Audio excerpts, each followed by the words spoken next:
Greetings. It's Tuesday, June 3rd, and this is the IT SPARC Cast CVE of the week, where we pick a common vulnerability and exposure entry that you need to know about and how to mitigate it ASAP. And today we've got a twofer. Lou? Yes, indeed. We have a twofer, and this comes to us via Hacker News. And it's news that CISA adds actively exploited Broadcom and Commvault flows to the KEV database, which means these are being actively exploited. They've detected these in the wilds. So the U.S. Cybersecurity and Infrastructure Security Agency, CISA, on Monday of this week added two high security flaws impacting Broadcom Brocade Fabric, which they acquired when they bought Brocade before they split it out between a couple of companies, and Commvault Web Server to its known exploited vulnerabilities KEV catalog, citing evidence of active exploitation in the wild.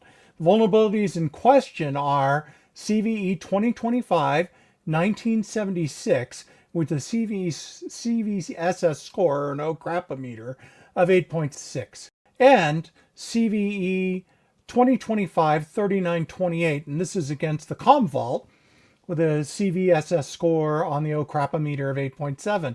Not the worst I've seen, but not awesome. As for CVE 2025-1976, Broadcom said it's due to a flaw in the IP address validation. A local user with admin privilege can potentially execute arbitrary code with root privileges in the Fabric OS. Versions 9.1 through 9.11D6. It's been fixed in 9.11D7, but this is scary stuff. Arbitrary root level commands means you can mess with stuff at the system level with no checks and balances. They can completely screw your storage system, like wide open. Destroy your volumes, rearrange things, delete disks, all sorts of stuff. So if you're sitting there, yes, I know all the cool kids are using RDMA and iSCSI and all sorts of higher performance technologies that are not quite as proprietary. It allows you to converge onto Ethernet, but there's still an awful lot of fiber channel out there, which is why Broadcom bought that section of the business. They're making good money on this, which means it might be in your network. You need to take a really quick look at this and make sure. There's a flaw on the Broadcom side. There's a flaw due to an IP address validation. So a local user with admin privilege can potentially execute arbitrary code. So anything you want. And it was published. The bulletin went out on April 17th, but now they're seeing it in the wild. The other one is the Commvault web server allows remote authenticated attacker to create and execute web shells. Now, a little concerned about this announcement because the company, Commvault, said, exploiting this vulnerability requires a bad actor to have authenticated user credentials within the Commvault software environment. Commvault said in an advisory released in February of this year. So, okay, that's nice, but I'm never going to go straight for your Commvault. And any attack on a system is going to be a chain of exploits.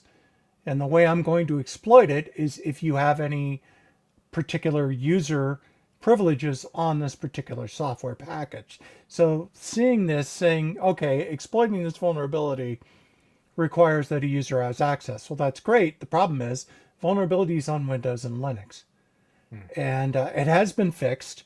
There are various versions of this, but when you see an announcement like this, they're like, well, it won't be us. They have to do so many steps to get there. Yes, they will do that. That's how they're chaining and exploiting these things. So not only this is the breakdown, we've talked about past CVEs and Microsoft environment or Linux environments that can do severe damage to a database or data center function. They always chain out of something binary, something small, right? Like a broken port handler or an overrun. And then they get in, they escalate privilege, and bam, they own you. So take this stuff seriously and get out there and get these things patched. But watch out, because When a vendor tells you, well, it's hard to exploit this, it's hard to exploit all of them, but the people that do this are pretty good at exploiting.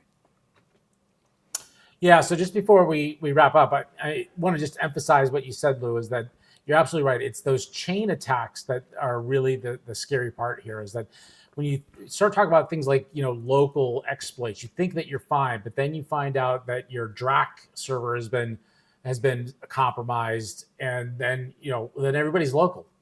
And your attacker is effectively local in a situation like that. So you can't just count on that being your protection, and you really need to be taking these types of things. It could be as simple as a social engineering attack that allows somebody to get a USB drive behind one of your servers. 100%. And then they can hop. We've seen these. Or you don't even need to. They could be, the old one is spreading drives out in the bank parking lot, right? Right. USB drives. It still works. QR codes. People scanning Exactly. QR codes, right. stuff like that. So, folks, those are the two. Watch out, because the vendors, either the vendor thinks it's going to be difficult to get in, or the actual system in the context could be a lesser visibility system, almost falls to the level of an IoT attack, but it is still serious stuff, and you still have to keep an eye on it.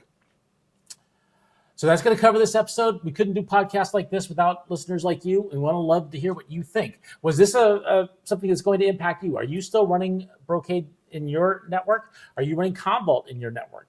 Let us know what you think. Send an email to feedback@itsparkcast.com. That's feedback@itsparkcast.com, or hit us up on X @itsparkcast. If you're watching us on YouTube, you can leave us a comment down below.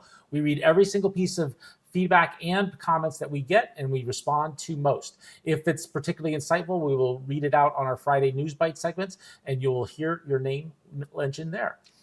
Be sure to hit like, subscribe, turn on notifications. That's really going to help this channel grow. That's also going to make sure you never miss a piece of news from IT SPARC Cast.